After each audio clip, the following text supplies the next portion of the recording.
चटनियाँ तो आप लोगों ने बहुत सारी बना के खाई होंगी, लेकिन आज जो मैं चटनी आप लोगों के साथ शेयर करने वाली हूँ, वो टेस्टी होने के साथ-साथ बहुत ज़्यादा हेल्दी भी है। और इसका प्लस पॉइंट ये है कि ये बहुत ही कम तेल में बना के तैयार करने के बावजूद काफ़ी अर्से तक आप इसको रख सकते हैं, क्योंकि इसकी शेल्फ लाइफ बहुत ज़्यादा होती है। और जहाँ तक इसके हेल्दी होने का सवाल है, तो ये शुगर और ब्लड प्रेशर के मरीजों के लिए एक मिरेकल चटनी है। बिस्मिल्लाहिर्रहमानिर्रहीम, मैं हूं नूर, आपके अपने चैनल चटखाना फ्यूजन्स बाय नूर से। तो चलिए फिर हम इस मिरेकल चटनी की रेसिपी को स्टार्ट करते हैं। रेसिपी को एंड तक देखिएगा ताकि आप भी इस मिरेकल चटनी को एंजॉय कर सकें। इस चटनी को बनाने के लिए हमें चाहिए होगा ढेर सारा ताज़ा कड़ी पत्ता। कड़ी पत्ता आपको अपने इर्द गिर्द महल्ले में किसी भी घर से मिल जाएगा, परमिशन लेके तोड़ लीजिए अगर आपके घर में नहीं है तो। और अगर नहीं है आपके इर्द गिर्द कहीं, तो आप 2 से 3 गड्डियाँ कड़ी पत्ते की बाजार से खरीद लीजिए। बस ये देखिएगा कि फ्रेश होना चाहिए। मैंने यहाँ पे कड़ी पत्ते को अच्छी तरह से वॉश करने के बाद अच्छी तरह से इसको सुखा लिया है, और सुखाने के बाद इसकी तमाम पत्तियों को तोड़ रही हूँ। ये देखिए, कड़ी पत्ते की तमाम पत्तियों को मैंने तोड़ लिया है। तकरीबन 2 से 3 गड्डी के करीब की पत्तियां ये होंगी। अब यहाँ पे मैंने एक नॉन स्टिक पैन ले लिया है। तकरीबन 1 टेबल स्पून के करीब मैं इस पे ऑयल शामिल कर दूंगी। ऑयल शामिल करने के बाद तमाम कड़ी पत्ता मैं इस पे ट्रांसफ़र कर दूंगी, और हम कड़ी पत्ते को हल्का सा फ्राई करेंगे। यहाँ पे कड़ी पत्ते को फ्राई करना इसलिए ज़्यादा ज़रूरी है हल्के से तेल में, कि इससे इसकी नमी ख़त्म हो जाएगी, और ये होगा कि ये थोड़े से क्रिस्पी क्रिस्पी से हो जाएंगे, और इनकी शेल्फ लाइफ इसी वजह से बढ़ जाएगी। आप इस तरह से कड़ी पत्ते को सेव करके भी रख सकते हैं। यहाँ पे इस बात का ध्यान लाजमी रखिएगा कि कड़ी पत्ते का पानी अच्छी तरह से जब वॉश कर लें, तो पानी को अच्छी तरह से पहले खुश्क कर लें। इस तरह से ये प्रोसेस आपका कम हो जाएगा, वरना आपको इस प्रोसेस में ज़्यादा टाइम लग सकता है। और दूसरी बात ये कि जो ऑयल मैंने इस्तेमाल किया है, वो तो मैंने वेजिटेबल ऑयल इस्तेमाल किया है, लेकिन आप किसी मरीज़ के लिए अगर पका रहे हैं, ये बना रहे हैं, तो आपको क्या करना है कि जो ऑयल उनके लिए इस्तेमाल होता है वो ऑयल यूज़ करिएगा। मतलब कि ये कि अगर कॉर्न ऑयल या जैतून का तेल इस्तेमाल किया जाता है तो आप वही इस्तेमाल करिएगा, या फिर सरसों का तेल। जब कड़ी पत्ते हल्के हल्के से क्रिस्पी हो जाएंगे, तो हम इनको एक प्लेट में निकाल लेंगे, और इनको प्लेट में अच्छे से फैला देंगे ताकि ये ठंडे हो जाएं। अब आ जाते हैं हम नेक्स्ट प्रोसेस की तरफ। फ्राइंग पैन में हम 1 टेबल स्पून के करीब दोबारा से ऑयल लेंगे, और यहाँ पे मैंने तकरीबन 3 टेबल स्पून के करीब मूंगफली ले ली है। मूंगफली को हम इसमें शामिल करके इसको फ्राई करेंगे। मूंगफली को पहले हम हल्का सा रोस्ट कर लेंगे कि मूंगफली पे हल्का सा कलर आ जाए। मैंने जो मूंगफली ली है वो बिल्कुल ही कच्ची ली थी। अगर आपने भुनी हुई मूंगफलियाँ ली हैं तो आप थोड़ा सा ही इसको रोस्ट कीजिएगा। ये देखिए, मूंगफली पे हल्का हल्का सा कलर आना शुरू हो गया है। 2 से 3 मिनट मैंने फ्राई कर लिया है। अब मैं इसमें तकरीबन 10 से 12 लहसुन के चबे बीच में से काट के डाल दूंगी। अगर आप देसी लहसुन ले रहे हैं तो वेल एंड गुड, आप उसको साबुत भी शामिल कर सकते हैं। मैंने यहाँ पे चाइना वाला लिया था, जो मोटी कलियाँ होती हैं, तो उनको मैंने 4-4 हिस्सों में काट लिया है, और इस तरह से मैंने इनको शामिल कर दिया है। यहाँ पे मैंने 1 से 1.5 इंच का अदरक का टुकड़ा लिया था, उसको भी 2 हिस्सों में काट के मैंने इसमें शामिल कर दिया है। अब ये भी मैं इसके साथ साथ फ्राई कर लूँगी।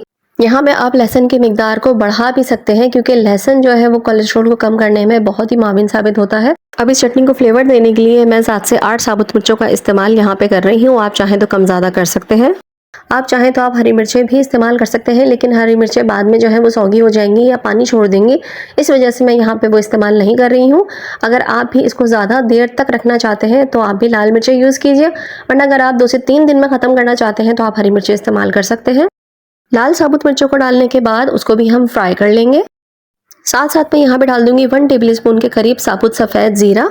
फ्लेम को मैंने बिल्कुल लो किया हुआ है ताकि कोई भी चीज़ जल ना सके और तमाम चीज़ें अच्छी तरह से रोस्ट हो सके, फ्राई हो सके।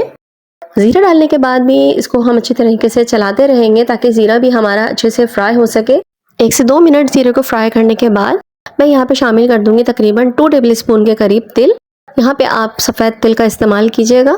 तिल हमारे कैल्शियम को बढ़ाने में भी बहुत ज़्यादा फ़ायदेमंद साबित होते हैं, और इस चटनी के टेस्ट को भी बहुत इन्हेंस कर देते हैं। ये एक ऐसी चटनी है जो कि आप हर खाने के साथ ले सकते हैं, और यहाँ पे बड़े क्या बच्चे भी इस चटनी को बहुत शौक से खाते हैं। तमाम चीज़ों को बिल्कुल धीमी आंच पे भूनते हुए, फ्राई करते हुए मुझे तकरीबन 5 से 6 मिनट हो चुके हैं। अब हम फ्लेम को ऑफ कर देंगे। फ्लेम को ऑफ करने के बाद भी हमारा फ्राइंग पैन अभी गर्म है, तो इधर मैं यहाँ पे 2 टेबल स्पून के करीब डेसिकेटेड कोकोनट शामिल कर रही हूँ। आप चाहें तो आप साबुत कोकोनट भी इसमें इस्तेमाल कर सकते हैं, लेकिन वो फिर आप फ्लेम को बंद करने से पहले इस्तेमाल कीजिएगा। यहाँ पे मैं 1 टीस्पून के करीब नमक शामिल कर रही हूँ। अगर आप बीपी के पेशेंट हैं तो नमक अवॉइड कीजिएगा, वरना आप अपने टेस्ट के हिसाब से शामिल कर सकते हैं। यहाँ पे मैं थोड़ी सी हींग शामिल कर रही हूँ, तकरीबन 1 से 2 चुटकी के करीब। इससे आपका हाजमा बिल्कुल ठीक रहेगा, पेट ठीक रहेगा, और आपको कॉन्स्टिपेशन बिल्कुल भी नहीं होगा। फ्राइंग पैन अभी गर्म है। डेसिकेटेड कोकोनट को भी हम अच्छी तरीके से मिक्स कर लेंगे, और जो चीज़ें हमने आखिर में डाली हैं, डेसिकेटेड कोकोनट को मैंने आखिर में इसलिए डाला है क्योंकि हमें इसको ब्राउन नहीं करना है। बस इन चीज़ों को हम अच्छे तरह से मिक्स करने के बाद इसको फ्राइंग पैन में ही छोड़ देंगे। जो फ्राइंग पैन की गर्मी है उससे खुद ब खुद ये थोड़ा सा रोस्ट हो जाएगा और ये है कि उसके बाद ठंडा हो जाएगा। ठंडा होने के बाद नेक्स्ट प्रोसेस मैं आपको दिखाती हूँ। तमाम चीज़ों के ठंडा होने के बाद इनको हम एक ग्राइंडर जार में ट्रांसफ़र कर लेंगे। ये देखिए तमाम चीज़ें हमने ग्राइंडर जार में डाल ली हैं। अब जो कड़ी पत्ता हमने रखा था ठंडा होने के लिए, वो कड़ी पत्ता भी हम इसमें सारा का सारा ट्रांसफ़र कर देंगे। अब इसको मज़ीद चटपटा करने के लिए यहाँ पे मैं 1 टेबलस्पून के करीब खटाई पाउडर शामिल कर रही हूँ। इमली का इस्तेमाल हम नहीं करेंगे क्योंकि हम ये ड्राई चटनी बना रहे हैं, तो इस वजह से हम गीली कोई भी चीज़ इस्तेमाल नहीं करेंगे। अब इन तमाम चीज़ों को हम अच्छी तरीके से ग्राइंड कर लेंगे। ये देखिए तमाम चीज़ों को हमने अच्छी तरीके से ग्राइंड कर लिया है। अब इसका टेक्सचर देखिए आप कितना ज़बरदस्त आया है। ये सूखी मिरेकल चटनी हमारी कड़ी पत्ते वाली बनके रेडी हो चुकी है और बहुत ही बेहतरीन हमारी कड़ी पत्ते की चटनी बनके तैयार हो चुकी है। अब इस चटनी को आप एयर टाइट कंटेनर में 1 महीने तक सेव करके रख सकते हैं, लेकिन ये इतनी मज़ेदार बनती है कि 1 महीने तक ये बचती नहीं है, बल्कि ये कुछ दिनों में ही ख़त्म हो जाती है। इस चटनी को आपने हर खाने के साथ 1 चमचा लेना है। शुगर के मरीज़ ये लाजमी करें, उनकी शुगर कुछ ही दिनों में नॉर्मल होना शुरू हो जाएगी, ये बात गारंटीड है इंशाल्लाह ताला। इस चटनी में जितनी भी चीज़ें हमने इस्तेमाल की हैं तमाम की तमाम बहुत ही ज़्यादा फ़ायदेमंद हैं और किसी न किसी बीमारी के लिए फ़ायदेमंद और मुफीद साबित होती हैं। कड़ी पत्ता हमारी शुगर के लिए बहुत मुफीद होता है। कड़ी पत्ता आप ऐसे भी खा सकते हैं, लेकिन अगर इस चटनी की तरह बनाकर खाएंगे तो आपको मज़ा भी देगा, हर खाने का मज़ा दुबाला भी हो जाएगा और आपकी शुगर भी कंट्रोल में रहेगी। इसके अलावा आपका बीपी भी नॉर्मल रहेगा। बीपी वाले नमक का इस्तेमाल कम करें या ना करें, या अगर इसमें से आपको कोई भी इंग्रेडिएंट नुकसान पहुंचाए तो आप उस इंग्रेडिएंट को स्किप कर सकते हैं। इस चटनी की मज़ेदार बात यह है कि ये चटनी सिर्फ स्पून से ऐसी भी बहुत ज़्यादा मज़े की लगती है। मैंने तो खाई है और मैं खाती हूँ और ये चटनी मेरे घर में सिर्फ 1 से 2 दिन में ही ख़त्म हो जाती है। तो इंशाल्लाह ताला आपको भी ये ज़रूर पसंद आएगी। इस चटनी की रेसिपी लाजमी ट्राई कीजिएगा क्योंकि ये एक ऐसी चटनी है जो कि बड़ों के साथ साथ बच्चों को भी बहुत ज़्यादा मज़े की लगती है। अगर आप इसका पराठा बनाना चाहें तो इसका पराठा भी बना सकते हैं। इसको पराठे के अंदर फिल कीजिए और इसका पराठा बना लीजिए। पराठा भी बहुत मज़े का लगता है और उस पराठे को आप सादे दही के साथ ले सकते हैं। इसके अलावा मैंने इस चटनी का इस्तेमाल उबले हुए छोलों के ऊपर डाल के भी किया है। अगर आप डाइटिंग पे हैं और अपना वजन कम करना चाहते हैं तो आप उबले हुए छोलों में सिंपल 1 से 2 चमचे इस चटनी को मिलाइए और इंजॉय कीजिए। बहुत ही ज़्यादा यमी आपके छोले की चाट बनकर रेडी हो जाती है।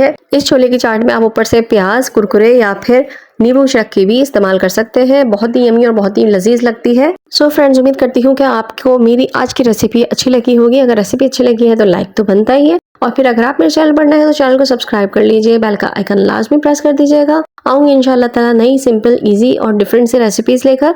जब तक के लिए नूर को अपनी दुआओं में जरूर याद रखिएगा। अल्लाह ताला हम सबके रिज़्क़ में बरकत अता फरमाए, हम सबको नेक रास्ते पे चलने की और नेकियां करने की तौफीक अता फरमाए। आमीन सुमा आमीन।